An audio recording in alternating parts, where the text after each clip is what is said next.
So welcome to the part two on the topic road networks and lane. In the previous part, we were able to look into the definition of a road network. We also looked into the divisions of a road network. We discussed on the types of road, also intersection and the different types of intersections we have. Likewise, we looked into what a lane is and the different types of lanes and the lane markings we have on a road network. So we will proceed into the lane configuration and intersection in this lecture. For us to have an effective lane configuration at intersection, this enables us to enhance traffic flow, improve safety, and accommodate all road users. And the need for adjustment based on traffic studies and changing patterns can also help optimize these configurations over time. What we're trying to say is lane configuration at intersection plays a crucial role in traffic management, safety, and efficiency. It is very important and it is crucial to any traffic management for the lanes to be well configured. And the configuration of the lane in a road network has a lot of factors that needs to be taken into consideration. We're going to go into that very soon. And when it comes to lane configuration at intersection points, there are different types of aspects of a lane configuration. We have the types of intersection is one of the key aspects of lane configuration. We need to understand the type of intersection if we are going to be making use of a signalized intersection or an unsignalized intersection. I discussed on that in the previous part. We also have another key aspect of lane configuration is the lane markings. We've also discussed about that. I'm just previewing on that again. So where we have maybe the right turn, the left turn, or the through lane, or the bike lanes, or the pedestrian lanes. So these are key aspects of lane configuration. Another one is intersection design. How is the intersection going to be designed? Is it going to be designed as a T intersection, or will it be a roundabout or traffic circle intersection? Will it be a yield intersection? So these the intersection design is also another key aspect of lane configuration. Another thing is the traffic flow consideration. This key aspect of lane configuration will take into consideration the capacity of traffic volume and also the safety of that road network. Then another part of the key aspect of the lane configuration is also the pedestrians and bicycle accessibility. If the lane configuration will involve the introduction of pedestrian and bicycle accessibility, that is, if there will be a need to have a bicycle lane, if there will be a need for a pedestrian lane. So these are some of the key aspects of lane configuration.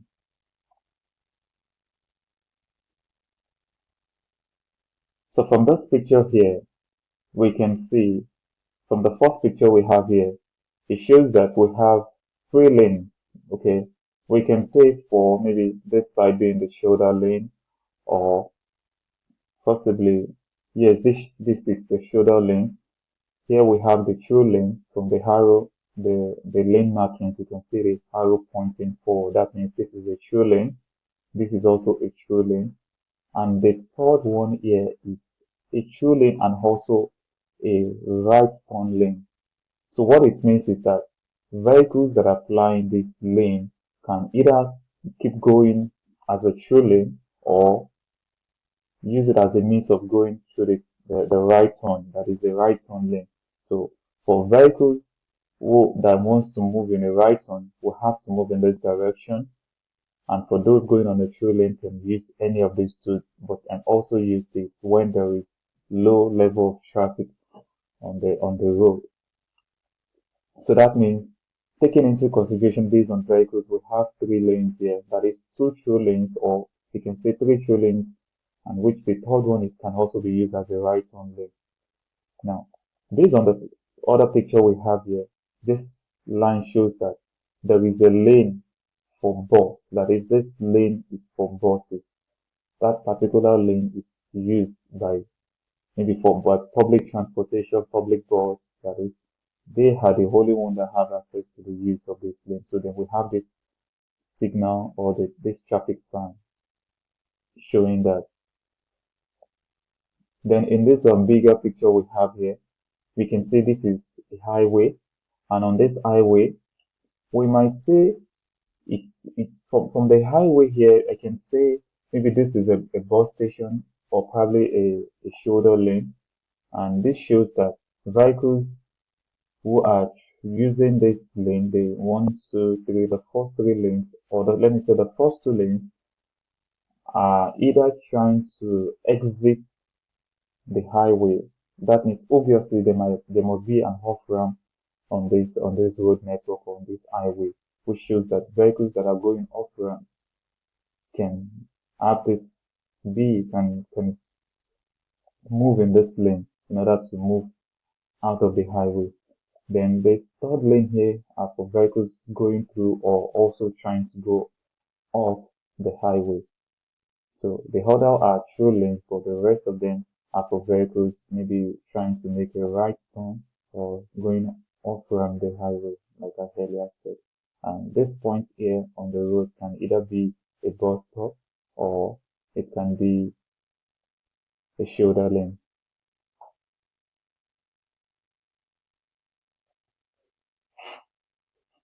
These are more pictures of road lanes.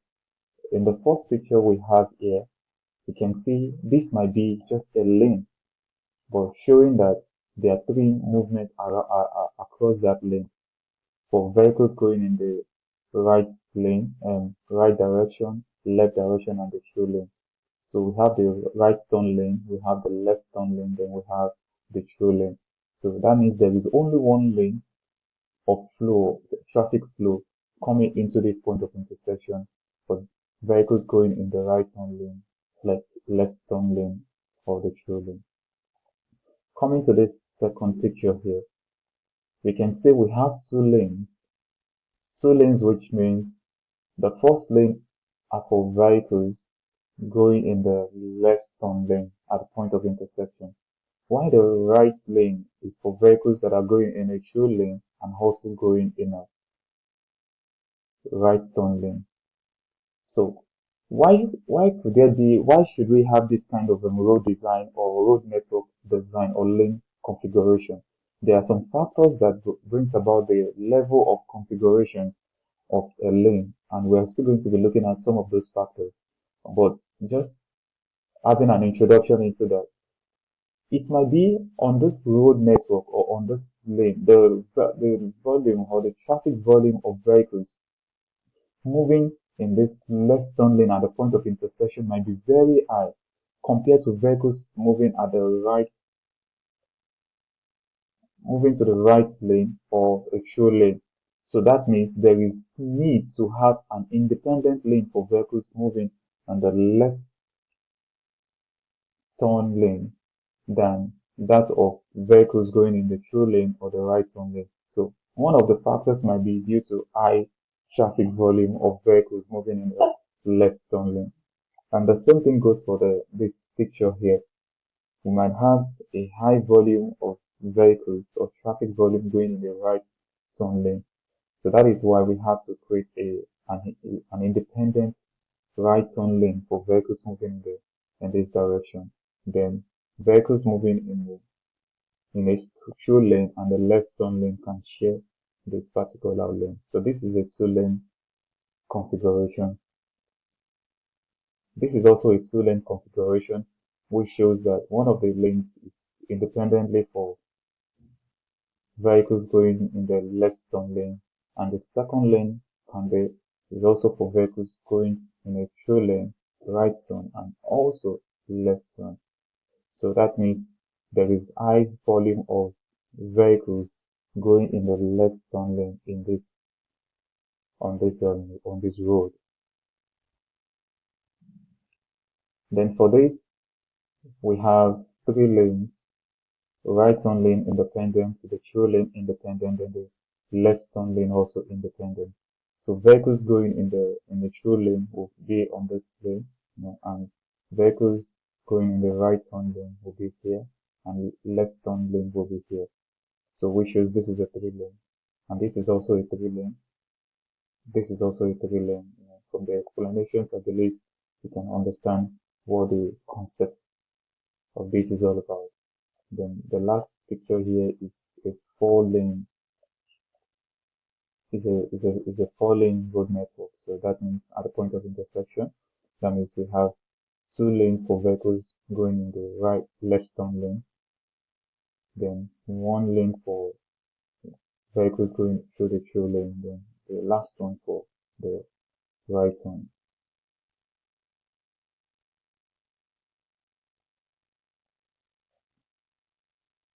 So how to determine traffic volume in assessing the need for number of lanes on the road network? Before we can ascertain the number of lanes or the configuration of a lane in a road network, it is very important to determine what is the traffic volume on that road. Understanding the traffic volume of that road helps us to know how the lane configuration on that road network will be designed. So in designing our road network or the lanes in a road network, it is very important to determine or to know the volume of traffic on that road. And these are some of the determinants of traffic volume that helps us to know the number of lanes on a road network. So the first one we have here. So the first point here is traffic count. Traffic counts, we know traffic count can either be done manually or automatically. And, you know, traffic count being done manually means personnel can observe and tally vehicles at a location during a specific time interval. We know that doing this manually can be labor intensive and also allows for detailed capture of vehicle types and movement, but we know it's going to be very tedious and it is quite labor intensive compared to automated counts. Automated counts makes use of devices like intuitive look sensors or infrared cameras that can automatically record vehicle numbers over time. And this also provides real-time data and less prone to human error compared to the manual count. So the first point here being the traffic count is one of the determinants, that is one of the ways to determine the traffic volume in in assessing the need for the number of lanes on the road network. So traffic counts is one of the most important because we need to be able to know the number of vehicles, the number of vehicles or the number of cyclists, the number of pedestrians on that road network to determine if there is a need to have a bicycle lane or if there is a need to have a three lane network or two lane network or four lane network. So the first point here tells us that it is based on the traffic count. The second point is the peak hour analysis. The peak hour analysis, from what it means traffic volumes are often analyzed based on the peak hours. One of the times where we can know the actual traffic volume is during the peak hours. In my country, we know the traffic volume is usually within 7 a.m. to 9 a.m. in the morning, and maybe with it from 5 p.m. in the evening to 7 p.m. in the evening. So these are usually the peak hour analysis, the peak hour for any traffic.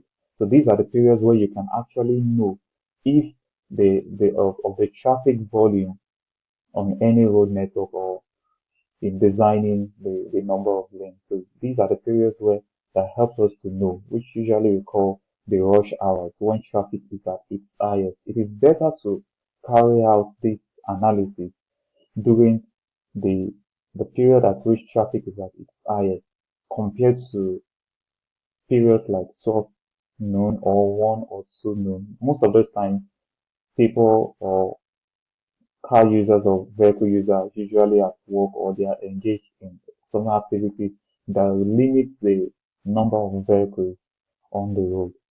So the peak hour analysis is very important because this helps in understanding the maximum demand for lanes during times of congestion, which is crucial for infrastructure planning. So the third point is the daily and seasonal variation.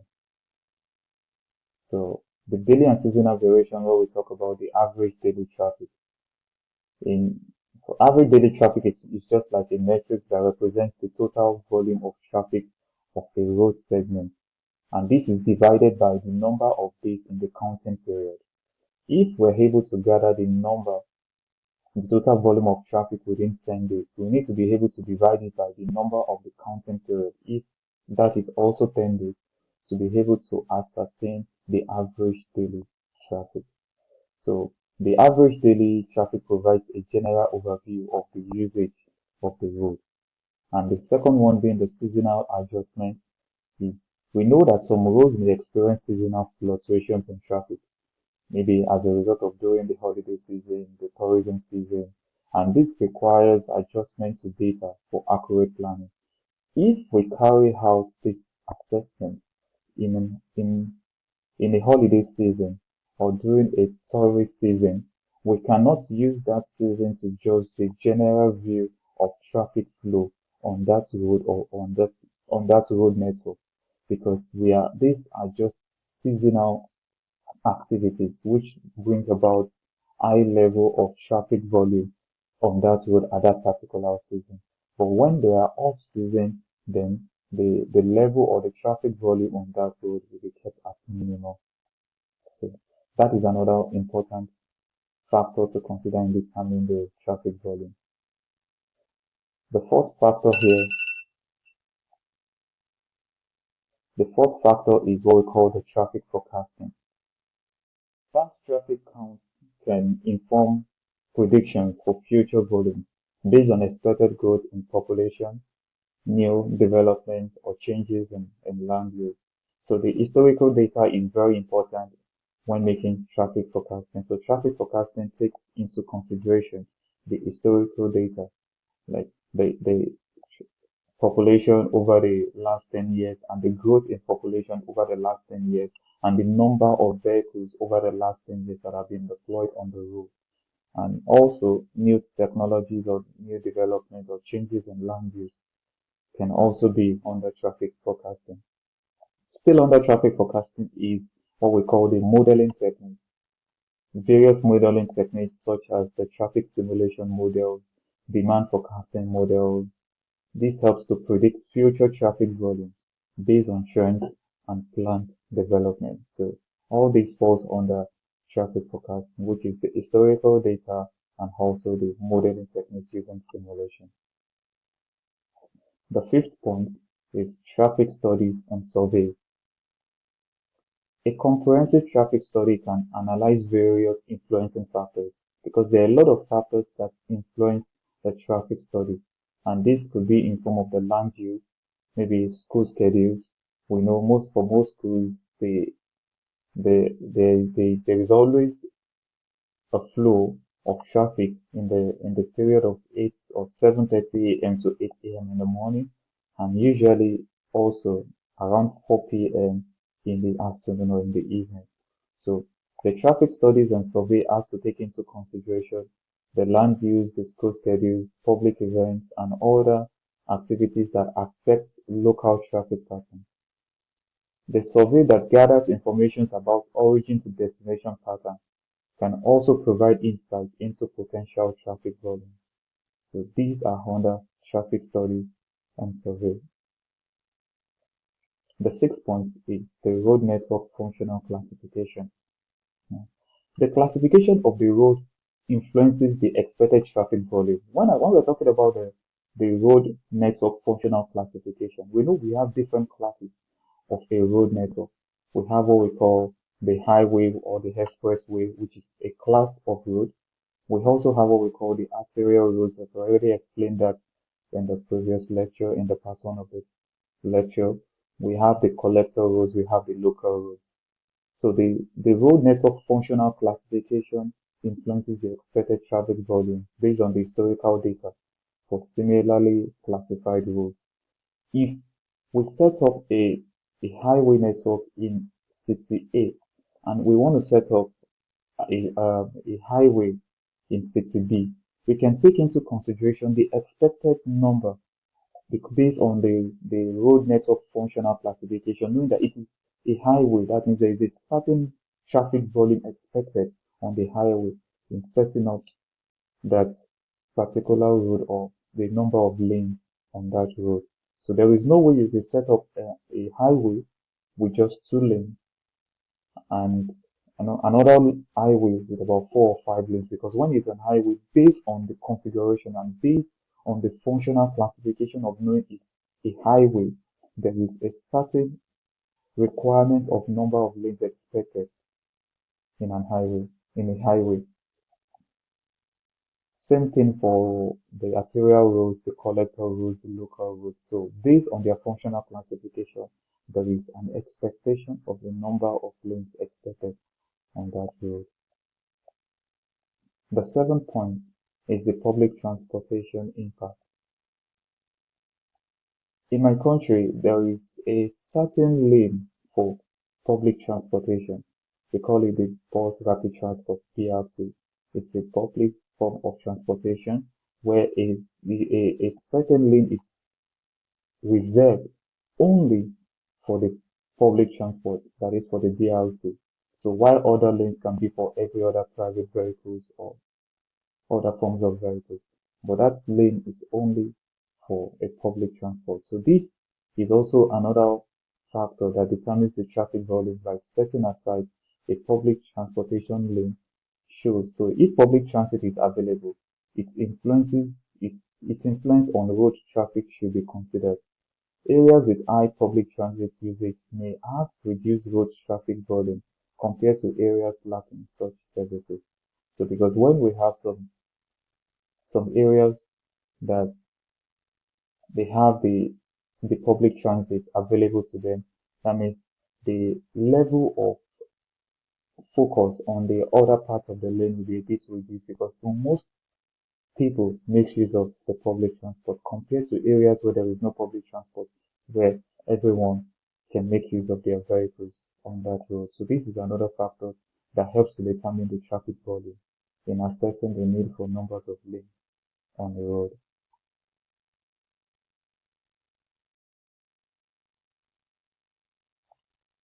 Okay, from the picture we have here, this is just a picture I extracted from a simulation working I was doing on Sumo. So it's just a road design I was working on Sumo. I just extracted a picture to explain more on the lane configuration. Here we can see the first lane here is the pedestrian lane. This is the pedestrian lane. Then the next lane is what we call the bicycle lane. Then the road lane we have here, you can see it works as a true lane and also a right turn lane. Then this lane is just a true lane. It's a true lane. Then this other lane here is a left turn lane. So that means this road network has 5 lanes. 1, 2, 3, 4, 5. One for pedestrians, one for cyclists, then 3 for vehicles. So this is a two-way traffic. This is one way, this is another way. This is for outgoing cars, this one is for incoming vehicles. Still looking into the factors that influences the number of lanes at an intersection. It is similar to that of the traffic volume to determine the number of lanes at an intersection. So you can see there could be a repetition of some of the factors we mentioned earlier, such as the traffic volume. We know the average number of vehicles that travel a specific road segment over a certain period is what we call the traffic volume. And the higher traffic volume generally necessitates more lanes to accommodate the flow and reduce congestion. So if there is high traffic volume, then there will be a need to create more lanes to accommodate the flow to avoid traffic congestion. Then the second one is the road classification. I already said, also explained that before. The roads are classified into different categories such as the highways, the arterial roads, the collector roads, the local roads, and each is determined by their purpose and traffic function. There is a level of traffic volume for each of these classification of roads. Then the third one is the road design standard. There is an engineering guidelines that specify the design criteria, including the lane width, the shoulder width, and spacing to ensure safety and efficiency. So we cannot compare the lane width of a pedestrian lane or the lane width of the bicycle lane to that of the road lane or the one for vehicles. They are quite different. So the road design standard has to be taken into consideration as one of the factors that influences the number of lanes at an intersection. So these standards determine the optimal number of lanes needed to meet safety and performance criteria in a road network. The first one is the intersection design. What type of intersection design do we have? And in doing that also, you also need to consider the spacing, which is the next point we're going to be talking about. So the intersection design, if it is going to be signalized or non-signalized roundabout, T intersection. So how these things influences the number of lanes that can be allocated in a particular road network or in a particular city or at a point of intersection. Because complex intersections will require dedicated turn lanes and additional lanes to manage traffic flows effectively. There is no way when designing an intersection, you cannot design an overlay or underpass or overpass in a residential area. It can't be done. So these are some of the factors that are taken into consideration when developing for based on the intersection design. The fifth point is the land use and development. The surrounding land use, including residential, whether commercial, or industrial areas, affects traffic patterns.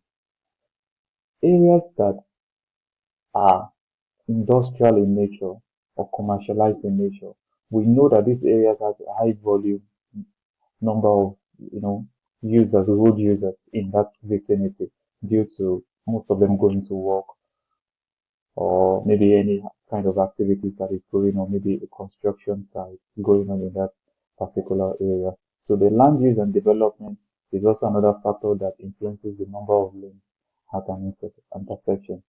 Areas with high density, such as commercial districts, may require more lanes to cope with increased traffic demand due to the high number of traffic users in that location. The next point is the safety consideration. Safety regulations such as accident rate at a location or the presence of vulnerable road users like the pedestrians and cyclists influences lane configuration. I have come to know, or within my little time in my country, I have come to understand that there are some roads that were developed or some lane networks that were set aside or were developed or designed in some cities that does not involve that of the pedestrians or that of the bicycle. But due to high level of accidents or what can I call this? High level of accident or mortality on those roads as a result of lack of pedestrian lane or lack of pedestrian crossing or lack of cyclist lane brought about the need for a new lane introduction in that intersection. So what we're trying to say here is that safety audits may lead to additional lanes or special accommodations such as the bike lanes or the pedestrian crossing if need be as a result of when safety is being taken into consideration.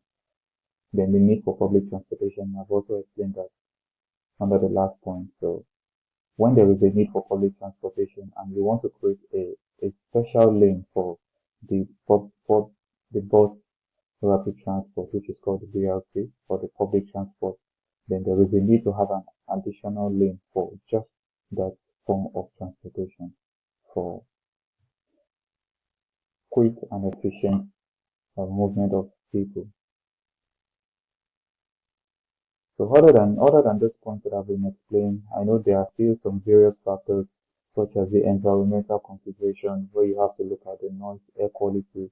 We have the future projections, looking at planning for future demands can also lead to construction of additional lanes, knowing that allowing for growth without severe congestion because we've already taken into consideration the future demands of lanes in that particular road network. So thank you, and I'll see you in the next video.